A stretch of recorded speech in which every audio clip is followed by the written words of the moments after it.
हे अळूचे पानं घेतलेले आहे मी, धुवून छान स्वच्छ याचे शिरा काढून घेतलेला आहे। ही माखलेली वडी दाखवणार आहे मी। त्याच्यासाठी 1 वाटी बेसन, चिंचेचा कोळ, लिंबूचा रस, मीठ, तिखट आणि हळद आणि हा बाउल घेतलेला आहे। याच्यामध्ये मी हे टाकते सगळं। बेसन टाकलेलं आहे, याच्यात थोडी हळद, तिखट आणि चवीपुरतं मीठ, लिंबूचा रस आणि जर याच्यात लागला तर मी चिंचेचा कोळ घालणार आहे। आता हे बेसन मिक्स करून घेते।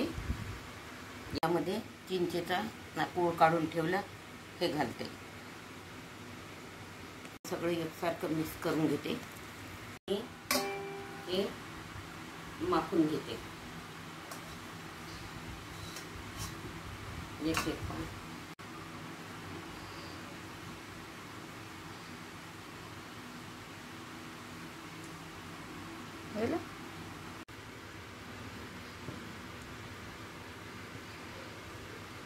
ह्या छोट्या छोट्या वड्या माखणार आहे, मोठ्या नाही।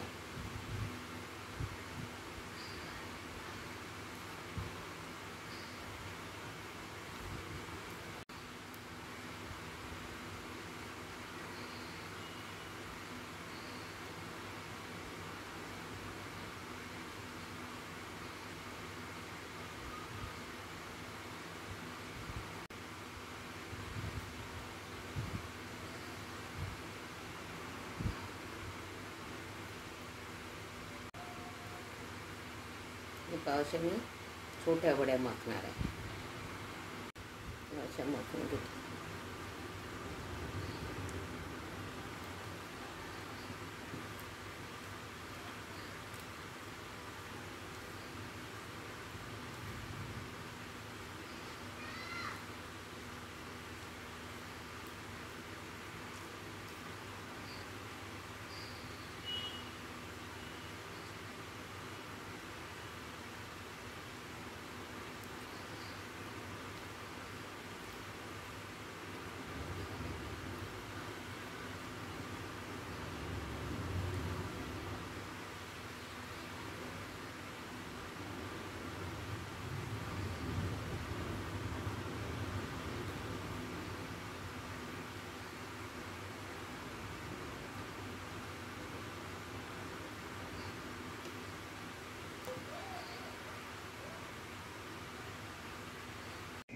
आता मी ह्या 7 वड्या माखलेल्या आहे।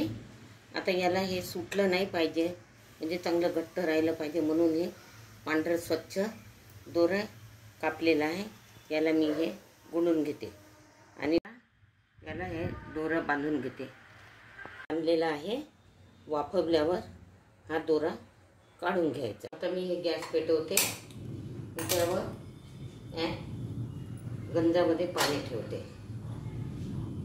पाणी उकळलं की त्यामध्ये त्या चाळणीमध्ये ठेवलेल्या वड्या त्यात ठेवून देते आणि याच्यावर झाकण झाकून देते। आणि यामध्ये झाकण असं 15 मिनिट होऊ देते। मी हे दोरा बांधलेला होता, वाफवून घेतली ही वडी आणि दोरा बांधलेला हे मी काढून घेते। हे बघा, आता हे एवढी घट्ट झालेली आहे। हे दोरा बांधला होता, हे दोरा मी काढून घेतला वाफवल्यावर, एवढी छान घट्ट। आता याला तुम्ही कापून तळूनही खाऊ शकता किंवा रश्यामध्ये ग्रेव्ही करून भाजी करू शकता। आता मी याला कापून बघते। हे बघा, हे आता वड्या कापलेल्या आहे मी। जर माझी ही अळूवडी आवडली असेल वाफेवरची तर माझ्या ग्रामीण चॅनलला सबस्क्राईब करा।